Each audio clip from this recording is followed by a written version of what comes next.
Only mode. Hi, and welcome to the Running for Weight Loss webinar this evening. And thank you, everyone, for coming along tonight. We've had a really, really good turnout, and so pleased to have you all here tonight. So, here's what's going to happen. So, we've got guest star Dr. Shirley back again. Now, some of you guys, I think, attended our webinar a while ago, which was on marathon nutrition training. We've had huge success with that, but I had a whole heap of people coming to me and saying, listen, I don't run marathons, but I'm really, really interested in running for weight loss. So that's why I met up with Dr. Shirley again and said, listen, what can we do? Can we put together a webinar for this? And she said yes, so she's here tonight and she is on the line, but I'll introduce her in a minute. But first of all, what I just wanted to touch base with about is some of the things that we'll be covering here tonight, okay? Now, what we'll be covering is how to train your body to burn fat. Okay, so one of the key things with running, losing weight, and especially as a runner, is teaching your body actually how to burn that fat for energy, as opposed to carbohydrates, which is what it would generally burn. Now, one of the, apart from a whole heap of people coming to me and saying, listen, we'd love to learn to how to, we're running, not losing the weight, we're plateaued, and so on. I just want to share sort of my own personal story as well, and this might sort of, get you guys to understand why I'm doing this as well, is that I've been a runner for many, many, many, many years. And I can sort of, run and then stop running and then start running again, and I can run marathons and that, but pretty much my weight stays the same. So running doesn't give me any of the weight loss benefits that it might give some others who have just started out, okay? So one of the things that I sort of went and investigated was, well, why this was so. So, I mean, I'm in pretty good shape anyway, but, I just wanted to be a little bit more optimal, a little bit more streamlined for my marathon running. You're better to run a little bit lighter when you run marathons than you are on the heavier side. So I wanted to investigate all this sort of thing and find out exactly why it was that no matter how I ran, I wasn't actually losing any weight. And the only way I actually could lose the weight was doing some severe dieting. So in my investigations, I came across Dr. Shirley, and we had a really, really interesting conversation about this. And she's going to share with you the information that she shared with me. Now, since speaking with her, and actually I started speaking with her about nutrition and these sorts of things a couple of years ago, took on board, did a whole heap of research in that. And one of the things I discovered is that, quite often as a runner, and if you've been running for a very long time, if you've been on low carb diets, if you've been, depleting your body or whatever else, is that your body can actually learn to store everything. Okay, so it doesn't matter what you do, your body's not in the mode to actually lose that weight.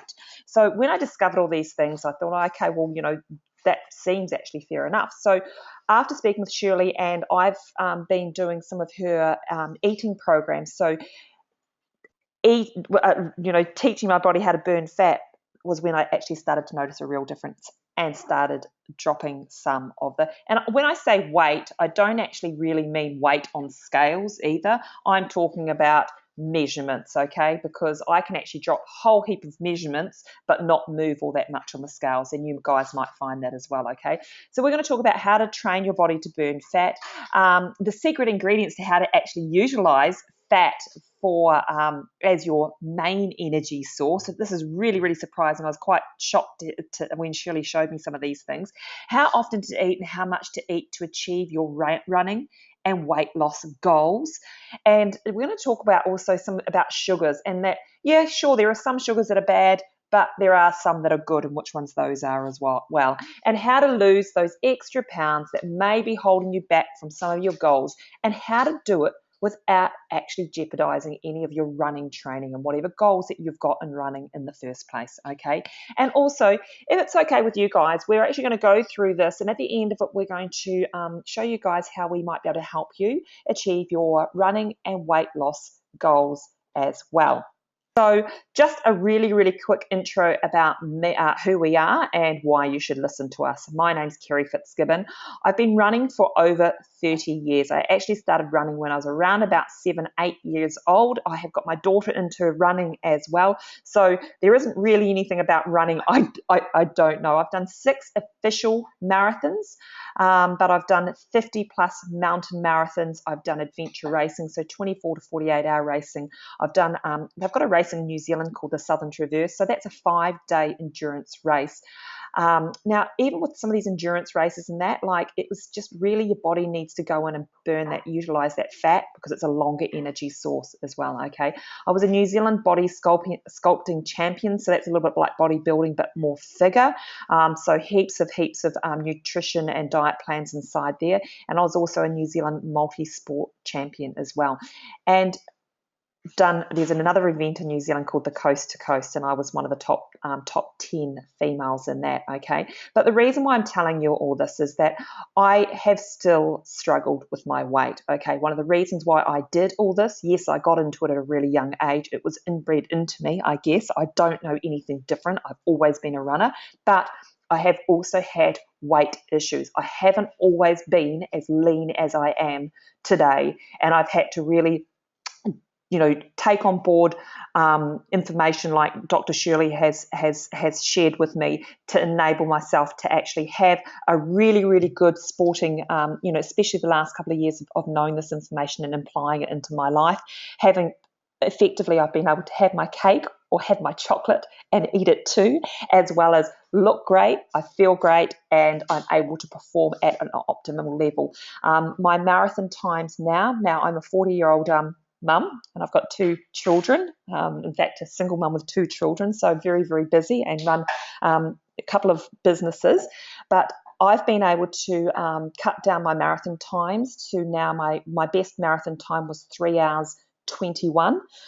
And I've done a 3 hour 26 as well, and then I did another one which was 3 hours 45. But my last couple of times have been 3 hours 21, 3 hours 26, and 3 hours 21. So running really, really optimal runs as well, with heaps and heaps of energy. Never ever ever hit the wall. Never have any chance of hitting the wall or anything like that. So this is the type of stuff tonight we're talking about, guys, that Shirley's going to go through, especially with the eating side, because it's the eating in anything that you do within the running, any of your exercise that you're doing. It's the eating that's going to give you the results, or good eating, or the right eating that's going to give you the results, okay? So here we go. Now I'm just going to introduce Shirley, and then we're going to put Shirley on. So Dr. Shirley McIlvaney, she's got more than 20 years experience as a food coach and a nutritional expert. She is actually a food coach to a lot of the a lot of the personal trainers here in Australia, and she's also an author, speaker, and trainer, and she's also done some endurance events herself where she's actually used the nutritional plans that she's talking about tonight. So Shirley, I'm just going to unmute you. Hey, Shirley. Hi, everybody. Thank you for joining us this evening. I really appreciate it, and we're looking forward to hearing everything that you have to say.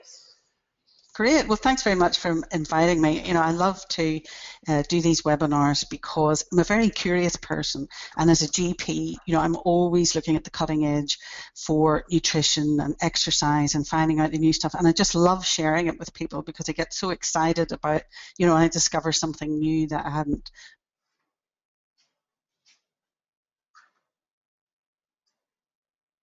Show my screen. You should be able to see that shortly. Oops, are you there? I actually disappeared for a second, Shirley, so I hope you're still there. Have you taken the screen over from me? Yes, Perfect. Can everybody see the screen and hear me?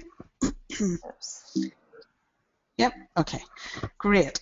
So let's get started with this information because there's some really cool stuff coming up.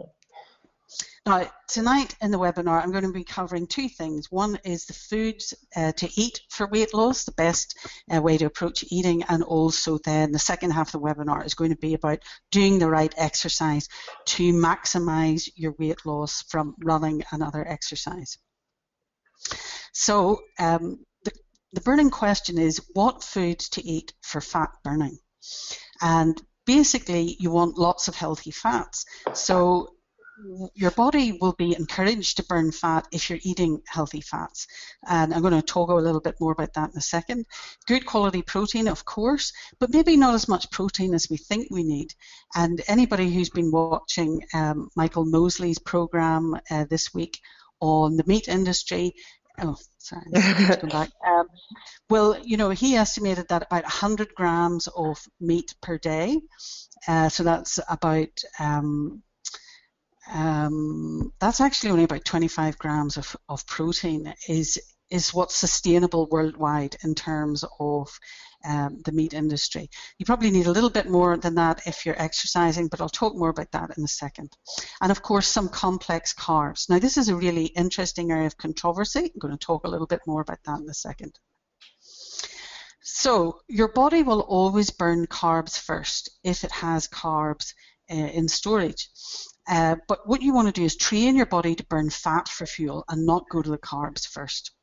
And a lot of professional athletes do this now. They actually do that. And in my eating program, I've put together a nutritional program that will actually encourage that by eating healthy oils at certain times of the week and then adding carbs in the rest of the week. You can actually help your body burn fat for fuel.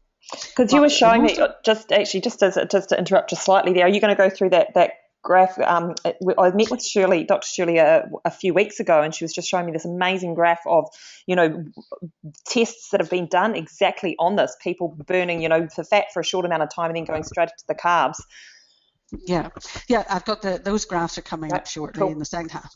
Yeah. So, but the thing I want to emphasize is that quality is absolutely important. So, you know, I'm not talking about bacon and eggs and that sort of thing. I'm talking about good quality fats, good quality protein, because that will make a big difference. And also getting rid of some of the fat, the foods that will cause inflammation in your body and will slow you up. So let's go on to the next slide. Okay, let's talk a little bit about glycogen. Some of you might have heard of glycogen before. It's where we store carbs for energy, and it's a short-term energy source. So it's stored in muscle and the liver. So when we eat sugar or carbs, it's immediately made into glycogen and we store it up. But we only have a limited amount.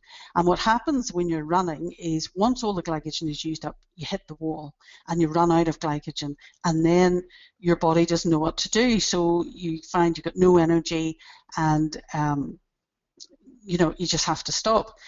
And of course, marathon runners and endurance runners have known about this for years, and they've realized now that if you train your body to burn fat rather than glycogen, that you can keep going, that your endurance is much, much better in terms of how far you can run and how long you can run for.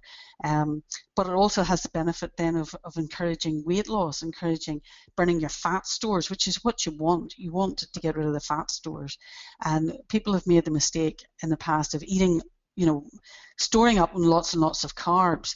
But you can only store so much carbs, and once your glycogen stores are full, there's no point eating any more pasta or sugar or whatever. It just doesn't go anywhere. In fact, it ends up being laid down as fat. So you're much better to train your body to burn fat.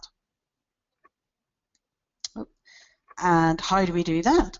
So as I said, healthy fats in the diet and stimulating the enzymes which use fat for fuel. But you still want to maintain some good quality carbs, and I mean complex carbs, so not sugar. Preferably not wheat either, because wheat, a lot of people can't tolerate wheat these days, and also it can cause a bit of inflammation and gut problems like leaky gut.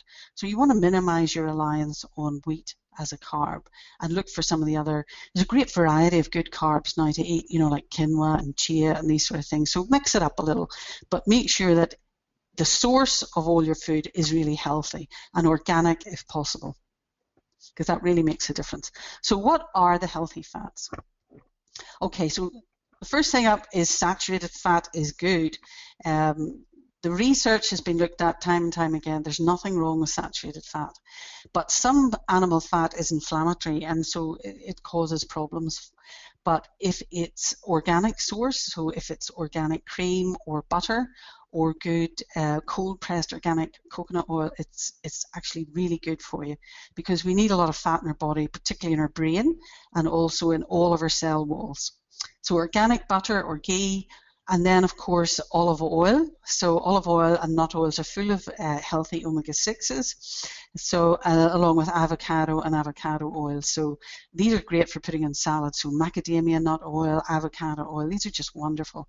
And of course nuts and seeds are great for you too. And then we really need lots of omega-3 in our body, and the only way to really get it is seafood sources like krill and fish oil. I would recommend krill over fish oil. And the only land sources, if you're a vegan, then flaxseed is the way to go.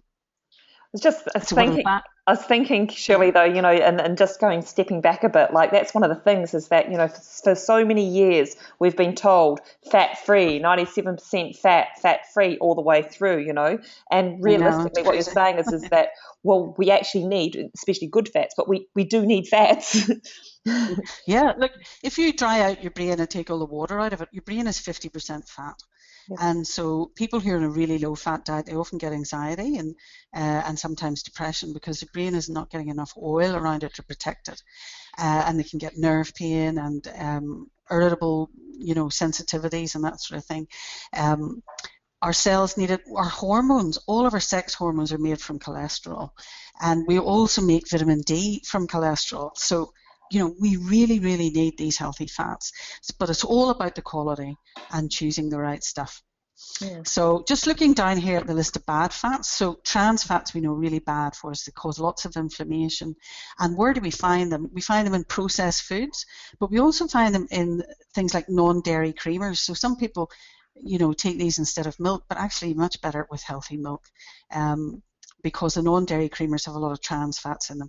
And then these bottled salad dressings. So don't buy any salad dressings that are already made up on the supermarket shelves because they're full of trans fats like those in processed seed oils. So make your own. It's so easy just to dollop some olive oil on your salad and then sprinkle some balsamic vinegar. Only takes a few seconds. Or mix some lemon juice with it. So it's so much healthier to do that. You may be familiar with a French woman who's the oldest woman in the world who lived to 122, and she ate olive oil every day, and she attributed her long life. She was riding a bicycle up until 96 to eating lots and lots of olive oil. And she's very famous for her saying, she said, "I've only got one wrinkle and I'm sitting on it." So that's the sort of thing you want to aim for, lots of healthy oils to keep you going, and not just now, but later on in life too. I used to have a nice dressing, and I think they've taken off the shelves. I haven't seen it since, but it was balsamic vinegar, and then I'd mix. They used to have this avocado oil, and it was with lime, so it's avocado oil and lime, and mix those two together. It was, and everyone I introduced to it was like, "This is amazing!"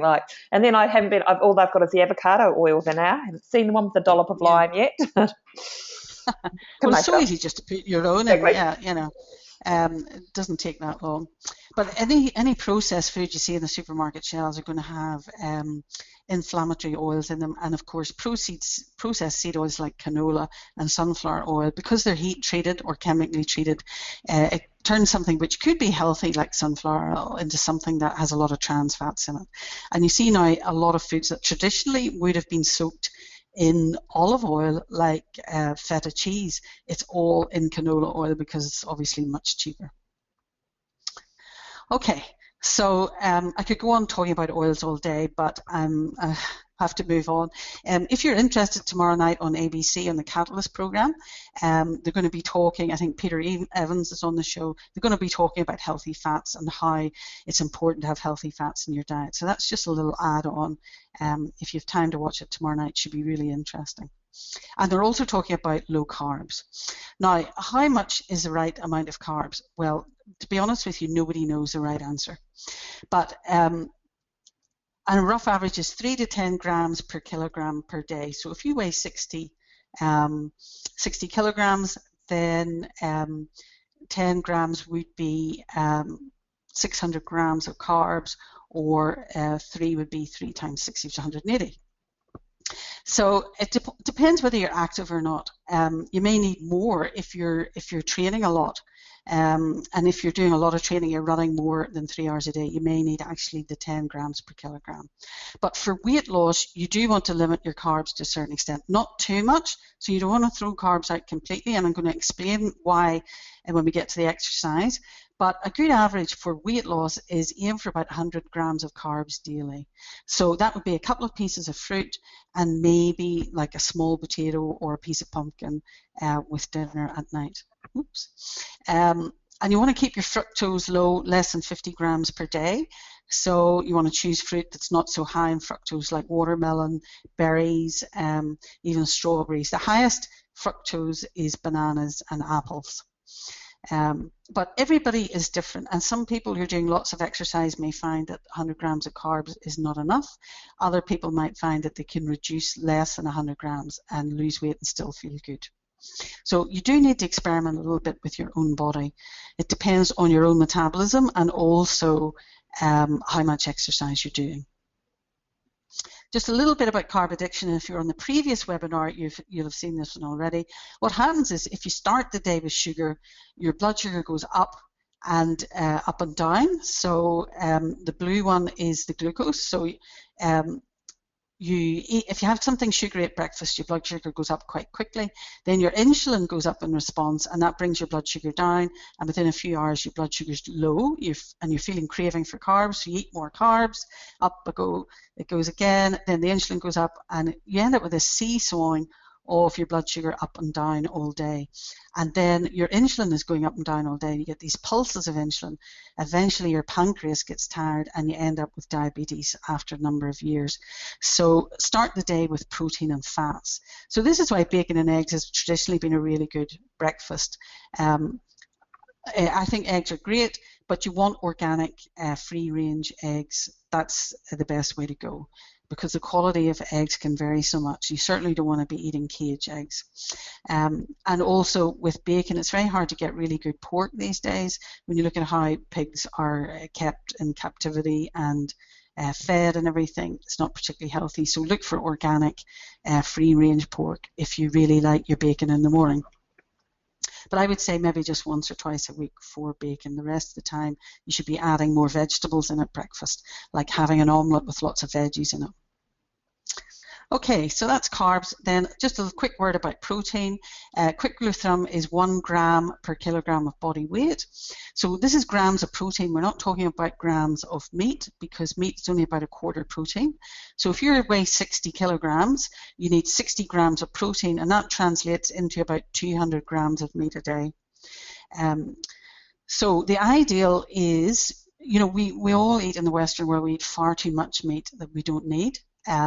So you can, a good rule of thumb, on average, is about 200 grams of meat per day, or even better than that is having 100 grams of meat and then 100 grams of protein from vegetarian sources like pea protein or some of the other grains, or tofu, if it's really good quality, beans, mix it up a bit. Just don't always rely on meat for your protein. And of course, nuts are good as vegetarian source of protein as well.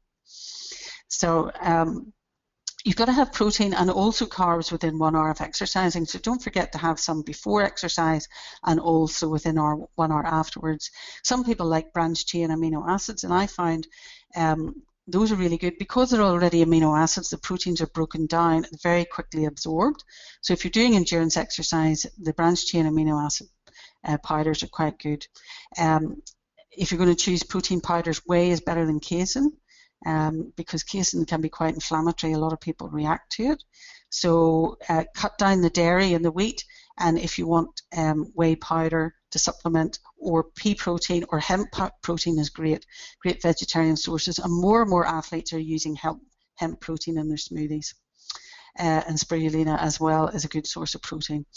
And don't forget, if you're feeling a lot of fatigue and you're getting problems with overtraining syndrome, then you may not be getting enough protein for your body.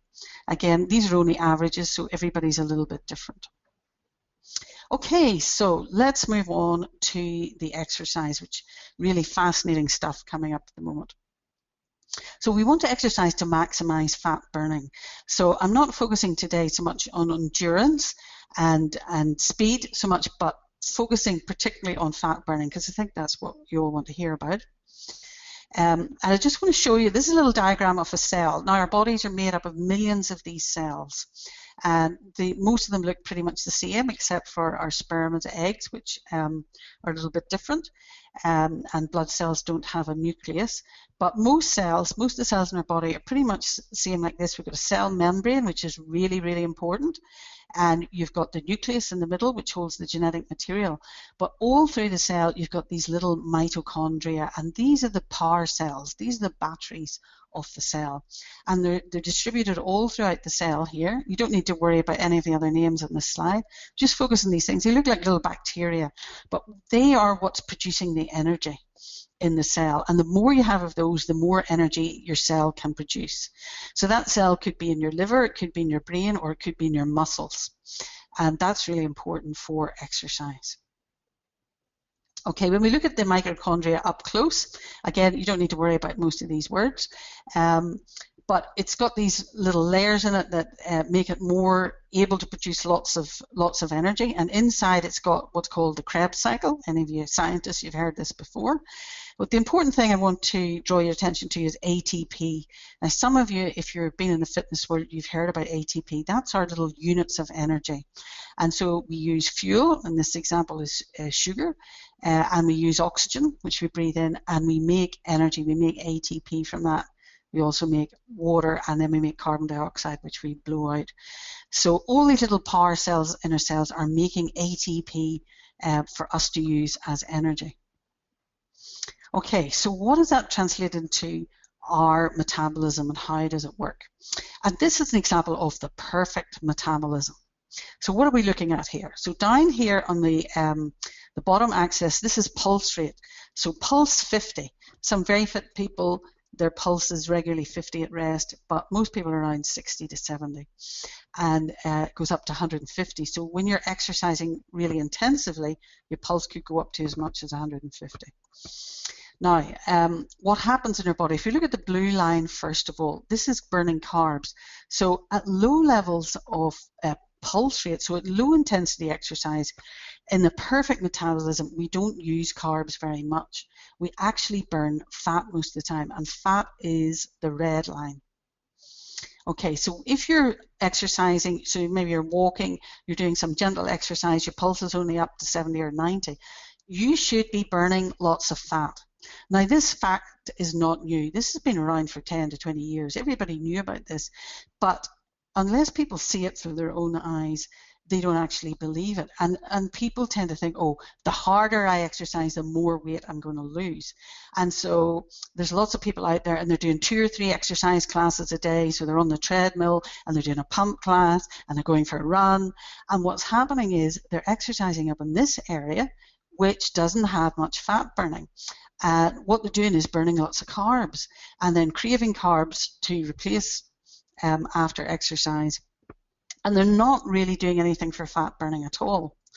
So what I'm going to talk to you about is how to improve your fat burning, and what sort of exercise you should be doing to get this really nice graph for your own metabolism. Because let me tell you, there's very few people who have this. And Kerry's, if we did this test on Kerry, and this test requires a lot of fancy equipment that very few people have, but there's 1 or 2 places, there's a physiotherapy clinic near where I work, and they do this sort of test. It requires some very expensive equipment, and there may be a few in your hometown. So if you get the chance to do this test, I think you find it very informative.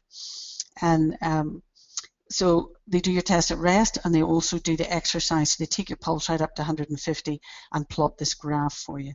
One of the things that when you first showed me this, Shirley, and I was really, really surprised, because like you said, most people don't get the chance to actually see what's going on. But this is the reason why, if people are exercising a lot and doing all those fitness classes that you were saying, or maybe even if they're not, maybe if they're just running, right, and they're finding they're not losing the weight, it's because this is obviously not where it should be. Well, exactly. Yeah, I'm just going to show you in a second what that looks like. Yeah. So for the perfect metabolism, what you want is good fat burning over a wide range of pulse rates.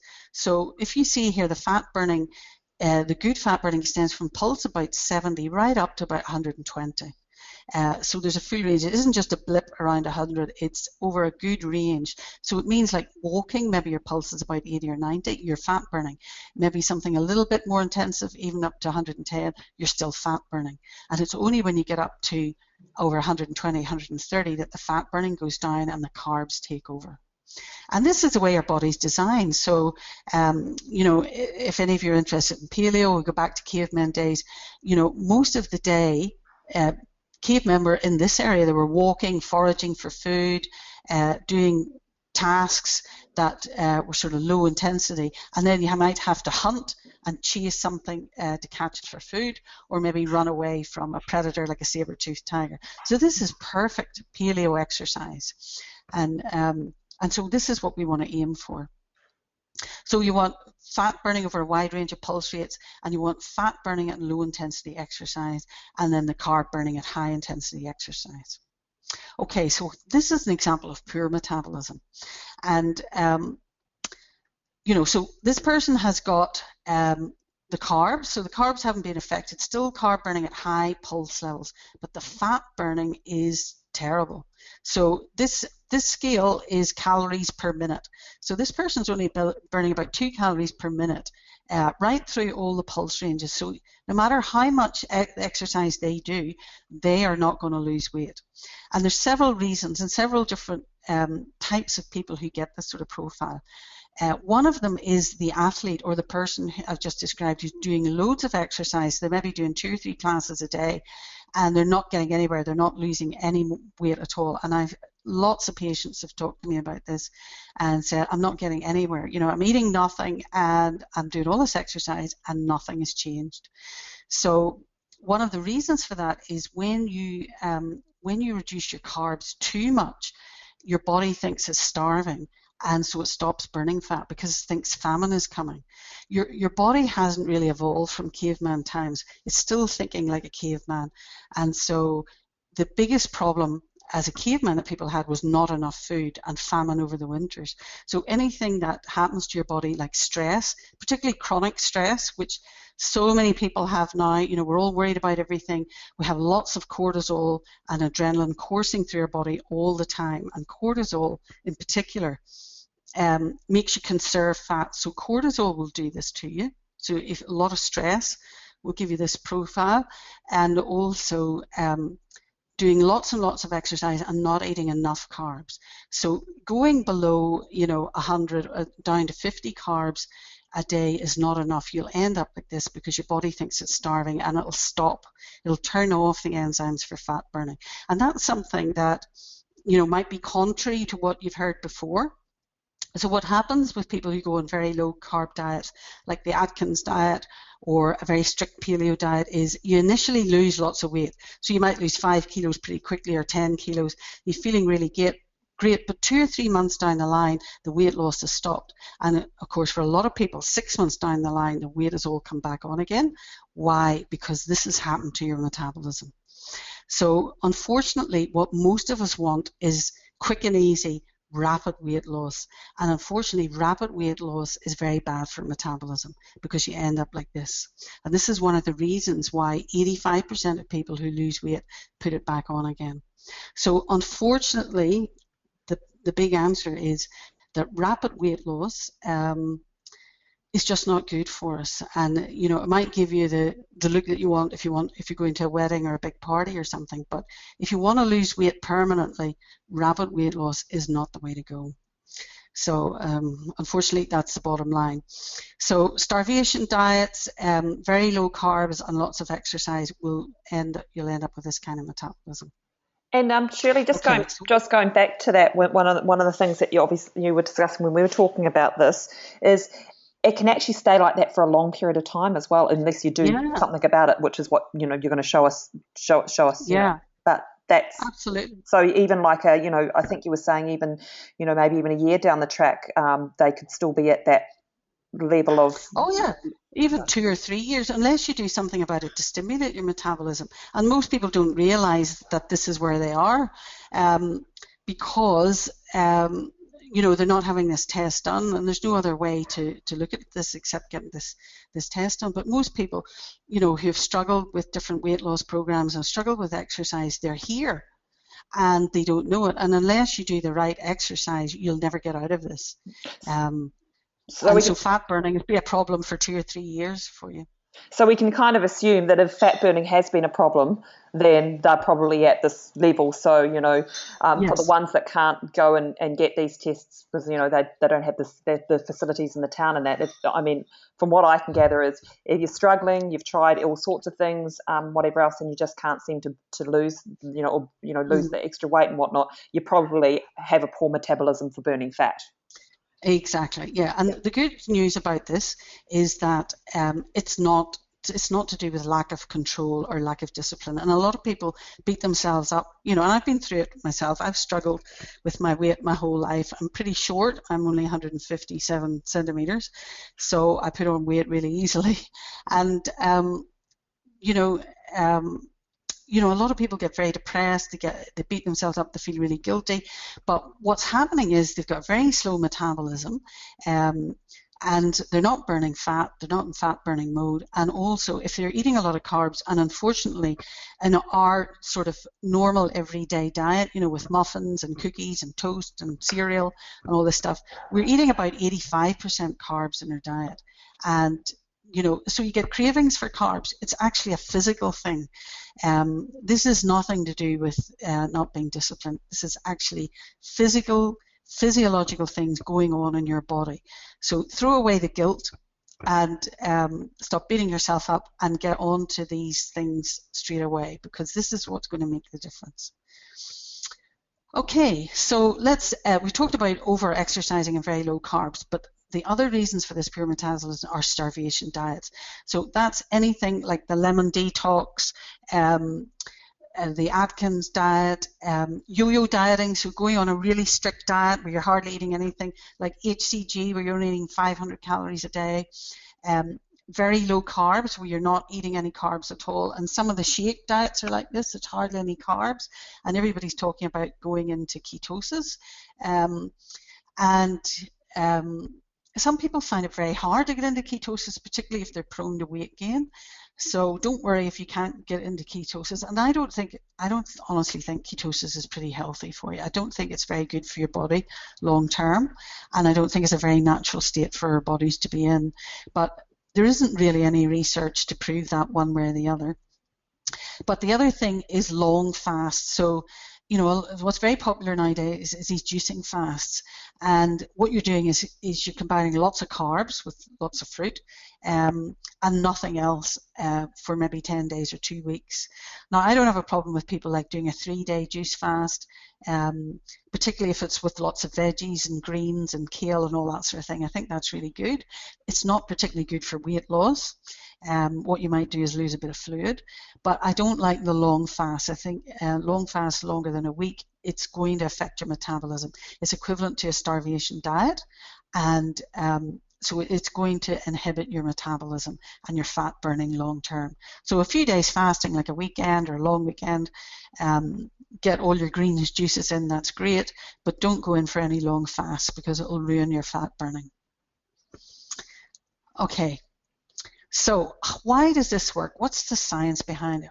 Well, what happens when your body goes into starvation mode, you actually reduce the number of mitochondria in your cells. So those little batteries disappear.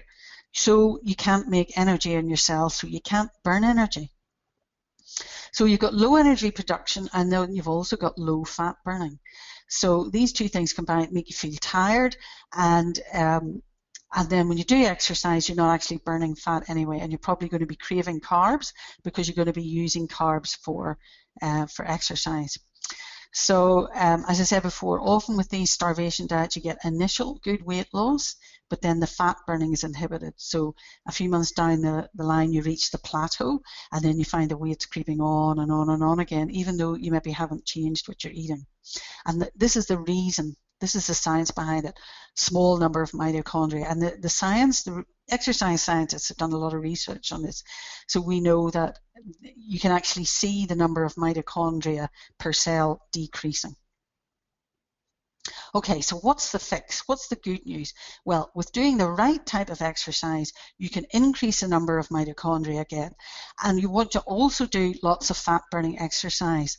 Now, if any of you are a fan of the 2 and 5 diet and Michael Mosley, which has been very popular in the last year, he talks a lot about the sort of exercise that increases the number of mitochondria, and that's great. It's going to increase your metabolism a little bit, but what you need is lots of fat-burning exercise as well. So it's the combination of these two that's going to merely make the big difference. So not just one on its own. Okay, so the first type of exercise to increase the number of mitochondria is the high-intensity interval training, which a lot of people know about. So this is rapid bursts of exercise at your maximum capacity. So you're putting your pulse up, you know, to 130, 140 if you can, for a short period of time to the maximum you can do. And then you're going to repeat that 5 to 10 times. Now, what's happened lately is a lot of people are doing this with just like 15 seconds and then 15 seconds rest, or 15 seconds and 30 seconds rest, and then straight into the next. Now, this might be good for endurance or cardiovascular, improving cardiovascular function, but it's not the optimal way to do it for weight loss, which is what we're all talking about today. For maximum weight loss, you really need a longer rest in between your bursts of activity. So you won't be able to do this in 10 minutes, like a lot of people are advocating. The research is clear about this. For maximum fat burning, you've got to have your 15-second burst or your 30-second burst, and then you've got to have a 3-minute rest in between. And it's not rest like lying down in front of the telly. It's low intensity, putting your pulse rate back into your fat burning zone. So doing something, maybe just walking around or a bit of dancing or whatever, to just keep your pulse, you know, between 90 and 110. So not going right back to normal. And then repeating it 5 to 10 times. So realistically, this is going to take you 4 minutes, and you're going to repeat it 5 times. So that's going to be 20 minutes at least, and 30 minutes to 40 minutes would be even better. So it's not a quick fix, but this is the best way to do it. So, you know, if you're really desperate to lose weight, this is, you know, what you got to do. You can do it the other way, 15 seconds and 15 seconds rest, but you won't get the same results. So the other thing about this is to vary it up a bit. So don't be doing the same thing every day. You probably only need to do this about 3 times a week, even 2 times. Like if you're really busy, just even twice a week. But what you want to do is do it right and make it count. So like one of the days, do 15 seconds and then like a 2 minutes, 45-second rest. And then on the other session, do 30-second bursts and then the 3-minute rest, and then repeat it. Maybe you do one repeat 5 times, and then if you've got more time, the second one repeat 10 times. So, and also vary the type of exercise. So don't do the same thing all the time. So what I've been doing lately is I've been doing my 15-second bursts on an exercise bike, which I find quite easy to do high intensity. And then what I've been doing then around the house is, you know, a song is about 3 minutes, so that's ideal time if you don't want to, you know, have a stopwatch with you. You know, just dance around, get MTV on and dance around the room for a few minutes, and then when the song's over, get back on your exercise bike and do another 15 seconds. And then in the other sessions of the week, I might go out and do some, what I've been doing is fartlek recently. So it's a mixture of jogging and walking. So the walking, brisk walking, and it's got to be brisk walking. It's not taking the dog and then standing around where the dog runs up and down. It's got to be proper walking, brisk walking for about 3 minutes, and then a 30-second sprint, and then repeating that 5 to 10 times. And so you're mixing it up. What you're trying to do is startle your body, startle your cells into thinking, wow, we better start making some more mitochondria here because the exercise is going up and this body is going to need more power and energy and endurance. So this is where the high intensity exercise training is really good for increasing the number of mitochondria again. But you have to do it in the right way for fat burning. And what I find really useful for this sort of exercise is getting a heart rate monitor. You can buy them in sports shops, you can get them online. And I've just got the cheapest one. Polar, a really good brand, and I've just got the bottom of the range one, the F1, and it measures your pulse. So it's got a little band that fits around your chest, and then you've got the watch which tells you what your pulse rate. And even the most basic one, you can set your minimum and maximum heart rate, which is really good. So you set the minimum to about 90 and the maximum to 110, and that's great for your low intensity exercise. This high intensity exercise, the result you get is increased energy production, increased endurance, and increased capacity to burn energy and burn fat. So those little mitochondria will increase. You've got 3 in this cell. You know, if you do this right, you're going to get 6, 12, up to 100 in this cell in an athlete, just producing lots and lots of energy and burning lots of fat. So the second type of exercise is then more fat burning exercise. And this is the low intensity. This is what I was talking about. Having your pulse rate around 100. Now, it's not exactly the same for everyone. And of course, some people might struggle to get the pulse up to 100 if you haven't done any exercise at all and you're just starting. You may find that for some people who are really unfit, their pulse goes up to 100 really quickly. So even just gentle walking might put their pulse up to 100. Other people find that they can't get enough exercise to put the pulse up. So this is where the testing is really good if you can have access to it, but if you haven't, then just take this as an average, because it's going to be somewhere in your fat burning range. It may not be absolutely smack in the middle, but it's a good place to start. So keeping your pulse between, say, 90 and 110 is going to be perfect for fat burning. Now, how you do this is use a long duration, an hour at least, okay? And then 3 times a week, 5 times if you can manage it, but 3 times. So you may find that the intensity, you have to lower the intensity of this right down to get your pulse in this fat burning range. So it may not, you may not be in the running mode for this kind of exercise for all of, certainly not all of your exercise. So whatever makes your pulse around 100. And I find I have a street strider and I go out in that for long runs, so I maybe do 1 hour or 2 hours in that. And what I discovered when I bought the heart rate monitors, it was too intense. My heart rate was up around 130 most of the time, so not maximizing my fat burning at all. And I was really surprised about that. So lower your intensity, do jogging, do intermittent, like fartlek, so mixing running, jogging, walking and sprinting, and that also means you can keep the endurance going for longer as well. But aim to have your pulse around 100, and you'll find that that's much better. You're actually burning much more fat. You're burning more like 10 or 12 calories per minute rather than the 2 or 3 that we showed you in the graph. So that could increase your fat burning by 5 times, and that's amazing. That's exactly what you want. And you don't have to join the gym. You don't have to spend any money. You can just go out walking, take the dog, go out running, go on a bike. It's not an expensive thing to do. So build this into your exercise program. So what you'll be doing with this is you'll be actually burning fat 3 times a week, or 5 times if you've got time to do it. You're going to be using less carbs. You're going to be using fat for energy, less than the carbs. So if you're combining this also with the eating plan, which is introducing days when you're eating lots of healthy fats and less carbs. And so these are the good days to do your long intensity exercise, because you're eating the healthy oils, and that stimulates you to burn fat as well as the exercise. And then you'll also find that you have more endurance when you come to do the high intensity exercise. So if you're doing classes, you're doing sprints, you find you'll have more endurance as well. So it's a combination of the 3 things. It's eating the right diet and combining these 2 different types of exercise are going to get your metabolism working again, get it back to that perfect metabolism. And it may take 12 weeks. If your metabolism's really flat because you've had years of crash diets, and I've been the same. I've tried every diet in the book, at least more than once, and lost weight and put it all back on again.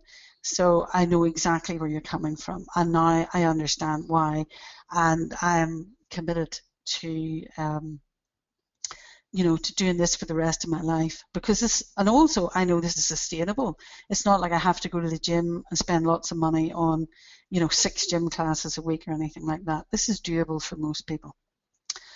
Okay, so my final slide, I just want to remind you to listen to your body, because everything I've spoken to is sort of the general and the average. Everyone is a little bit different genetically, and so you've got to do a little bit of experimentation with levels of protein over, say, 12 weeks. Just eat the eating plan, and then if you're a little bit tired, then increase your protein a little bit. If you find that you're still a bit tired after exercise, try increasing your carbs a little bit as well. You've got to experiment to find out what works best for you. And I know what diet works best for me, and what I've done is I try to be vegan during the day, and then I eat paleo at night, and I find that I take the best from both of those, and I try to eat raw as much as possible, and I try to make the quality of my food really good, so that everything I'm putting in is doing me good, and there's very little that's doing me harm. Because I want to be still cycling when I'm 96, and I want to live till 122, and have a good sense of humour as well. Exactly. And it's possible. It's possible for everyone to do that if you just do this sort of just thinking about what you're putting in your mouth. Is it helping or is it not? One of the things that I know that when we were talking about this, that you were saying, and I guess, like, for me, being a marathon runner and having certain marathons throughout the year and whatever else, is for any of the guys out or girls out there or people out there that are training for something, it's best to do something like this. I mean, you can start now by eating right. Certainly can start right now by having the right eating plan, okay? But in terms of actually being able to take a step back and doing those lower intensities, let's just say. So if you're training for a marathon, the exercise side of things, the training that you have to do for the marathon might not necessarily suit the 12 weeks of getting your body into the optimal fat burning rate right at this very moment. So you can do the eating plan, but the exercise side of things might have to wait until you're actually on down, in between your marathon training or in between your, endurance training events, because you actually, and this is what quite surprised me. Well, it didn't surprise me. It made a lot of sense, in fact, Shirley, when you said, you do actually have to take a little bit of step back and retrain your body through exercise to get to the optimal. Then after that 12 weeks or so, then you can step into performing way better, having a better body, feeling better, and really, like, never ever having to worry about, hitting the wall when you're running and whatever else. Yeah, and what I've put into the eating program is there's plenty of food. It's healthy stuff, and you can eat more healthy stuff because it's giving you energy, and you're able to burn it, particularly the healthy oils for energy. So it's not about starving yourself, but it's about the quality, and it's the type and the balance of the food. But actually, marathon runners and people who are doing elite events and everything, they may actually benefit from this lower intensity as well. And when I was at Physiologic and talking to these guys, they said one of the things they have to do with most athletes that they test, because there's a lot of athletes in this area as well, is slowing the intensity. Now, if you're running, and probably you're running all the time, Kerry, so your pulse is probably pretty low, and so to get your pulse rate around 100, you would probably be actually running, and your pulse would be around 100. That's so true. So you could probably go for a long run, not too fast, keeping your pulse around 100, and that's going to help with your endurance long term. It's going to encourage your body to burn fat for energy, which is going to help with your endurance in marathon runs. So what we're aiming for with marathon and endurance athletes is that you're burning carbs and fat alongside each other. And so when the carbs run out, the fat burning is still going, because you can keep going for a long, long time. And if any of you have heard of Stu Middleman, who is one of these amazing endurance runners who runs like 1,000 kilometers at a time in these long races, he copied a tribe in South America, and they all run, everybody in the whole village runs 76 miles once a year, and they all train for it, and they train for it by eating lots of fat, and they also train for it with this low intensity exercise approach. So don't discount it, even if you're, you know, at the top of your game. It may not be something you want to do in the last 6 weeks coming up to marathon, but you know, 3 months out, it might be something to try for 12 weeks. 6 months out would be perfect to actually try a lower intensity exercise and more endurance, and encourage more fat burning. And there's so many athletes I know, it's like anathema to them. You say, slow down, work less, but I can't, you know, that's impossible.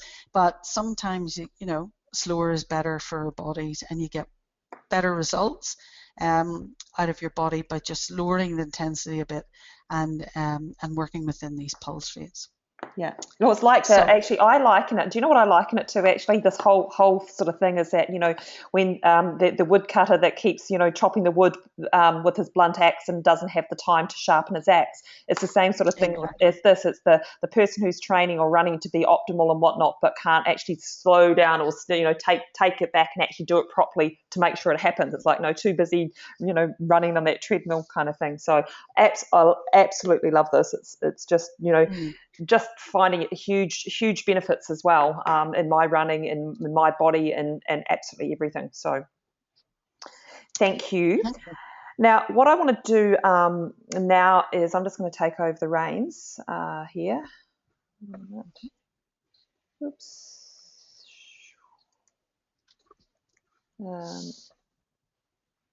Oopsie daisy, I lost you. There we are. Show my screen. Okay.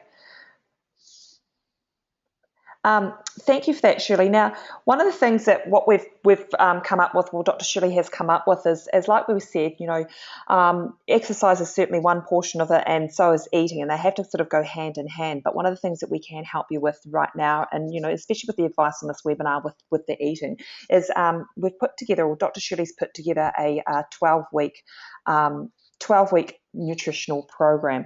So what I'm going to do is I'm just going to run through this program and see whether it's for you guys. But this is a program that's actually specifically designed to get your body into shape to run better and to feel better. It's focusing on everything that Shirley has just been talking about.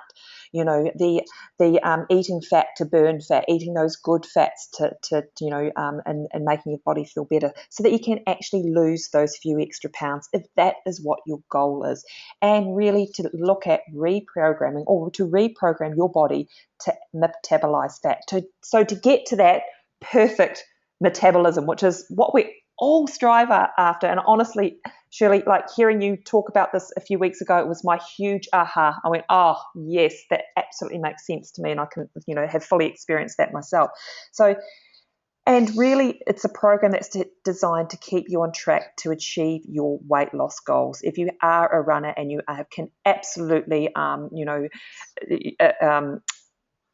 understand exactly what Shirley's talked about, and some of these things have happened to you, then there is a reason why. So if you want to get leaner, fitter, a more fighting body, get you through your training, then this program is for you. It's an amazing program. She takes the complete guesswork out of what you need to eat so that you can, you know, look better and feel better. And so you can really, really concentrate on doing your training, which is one of the things that I absolutely love about it. I'm a really busy mum. I have, you know, a couple of businesses that I run. I run marathons and everything else. The last thing I want to try and think about is, gosh, what do I have to cook tonight? It's really good when it's just written down there in front of me, and to know that it's actually really, really good food that's doing exactly what it should for me and my body. So what's included? just to let you know, is it's a 12-week nutrition program. It has meal plans. She's got breakfasts and a whole heap of selection of breakfasts, and they're really, really nice breakfasts as well.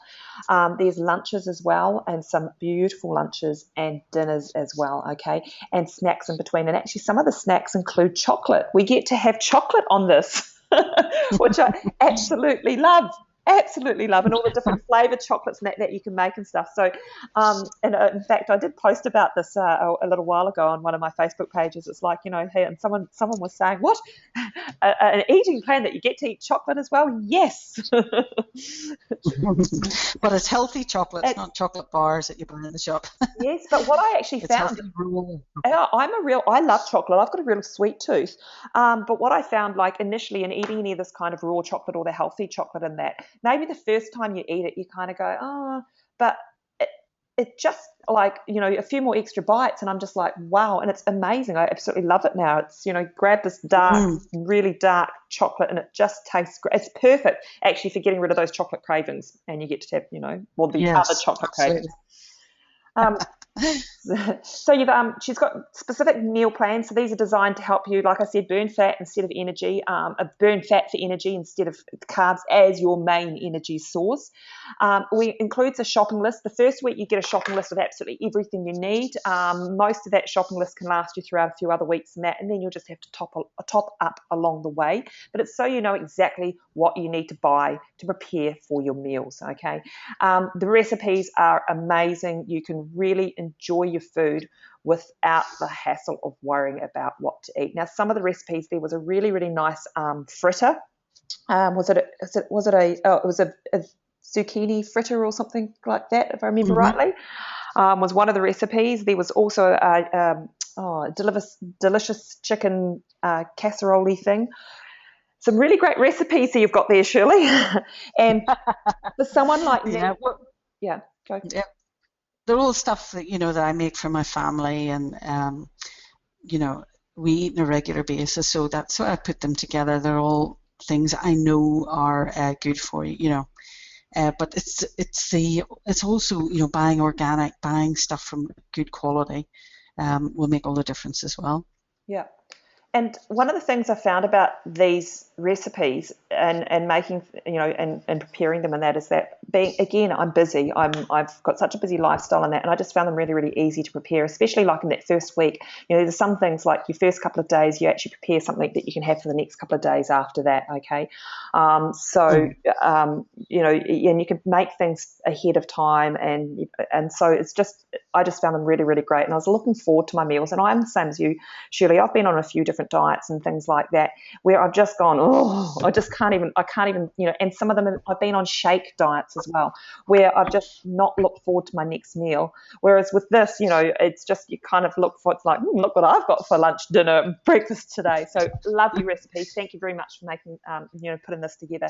And you also get access. I've actually got and I think I might have told some of you guys will know this, some might not, but I've got a marathon group. So I have a Facebook page where I help mothers who are running or people who are sort of at the beginner stages of running or have run for a period of time but not up to the marathon level or never want to be. But I've also got a really core group of marathon runners as well, and we've got a Facebook group. So what we're going to do is actually include you in that, because we're really going to get that one fully running, where you've got any questions, chat, or any support, you can, all help each other as well and ask questions and support each other as you go along this journey, okay? So that's what, we're offering you here tonight. And also, here's the thing, is if this doesn't work for you, if you decide, okay, we're going to do the 12-week weight loss, running for weight loss nutritional program, and it doesn't work for you, we'll offer you in the first 30 days, we'll offer you your money back, okay? So you get a 30-day money back guarantee, so absolutely no risk to you at all, okay? So, and here's the thing, is that programs like this that we've sold in the past, we've sold for near $400 plus dollars, okay? Shirley, we were around about just a consultation with you. What is it that you charge for just a consultation with you? Usually $300 for an hour. Yeah. And so what Shirley's actually done is we've just offered very, very special webinar price. And I just really, really can't believe it, considering most of the programs that are out there at the moment and what you have to pay. And some of them are like $10 a week and whatever else. This is a 12-week program that you get for $79. And that's our webinar special. That we're just holding for a very, very short amount of time. Now, the thing is I know that a lot of people might be going, oh, it's actually, 4 or 5 weeks towards Christmas. And that's one of the reasons why we've got it at this special price right now, is we know it's really, really close to Christmas. We know that right now you might be going, and even though it's not, honestly, it's not hard, it's something that you can actually adapt your entire lifestyle to this type of eating and program. But I do understand that sometimes when you get away on holiday or whatever else, that, you might decide that you don't really want to stick to an eating plan. So, you can get it now and start in the new year or whatever else. I do suggest, though, if now, no time like the present, get. And also, can I just interject that a lot of the recipes are suitable for Christmas. Yeah. So the chocolate balls and cashew balls are great for parties, and so you can eat these meals and you can serve them at dinner parties and that sort of thing, and get-togethers and gatherings. So it's fun food that everybody can enjoy, and people will be impressed.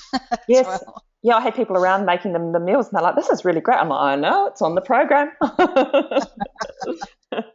So, guys, if you want to get access to this webinar special, the 12-week meal plan program for only $79, here's the link to get it. I'm going to actually just post this in the question section, but it's runningmamafitness.com/running-weight-loss.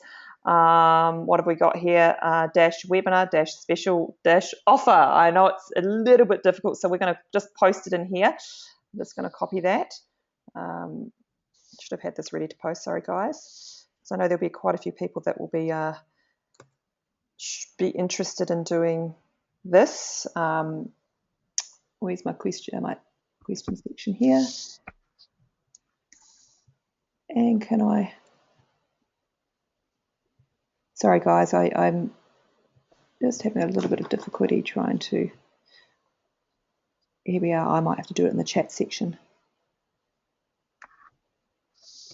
Okay, here we go. So that's coming through now. What I'll also do is I'll email it out to everyone who attended the webinar as well, straight after the webinar, just in case you missed this link. But thank you very much, Shirley. It's absolutely great having you back. That was just amazing information. It's, again, like, this is probably, the last couple of webinars we've held, I heard similar type of information. You've taken it to the next level this time, but, I still keep learning new things every time you talk about this. It's just amazing, and it's really good to sort of figure out why your body's doing what it's doing. Well, thanks very much. I really enjoyed it. Yeah. Now, has anyone got any questions now? I'm going to open up the questions if anyone's got any. Yes. Oh, thank you very much, Julia. She just reminded us about the slides. So I'll be sending out the slides to everyone after this webinar. So I'll email the slides through with the link to the webinar special as well. So that appears to be it for now. I'm just checking whether there's any hands up. Anyone got any more questions? Nope. That's all. Well, thank you very much. Great to have everyone on board. Thanks once again, Dr. Shirley. Fantastic having you back, and enjoy the rest of your evening.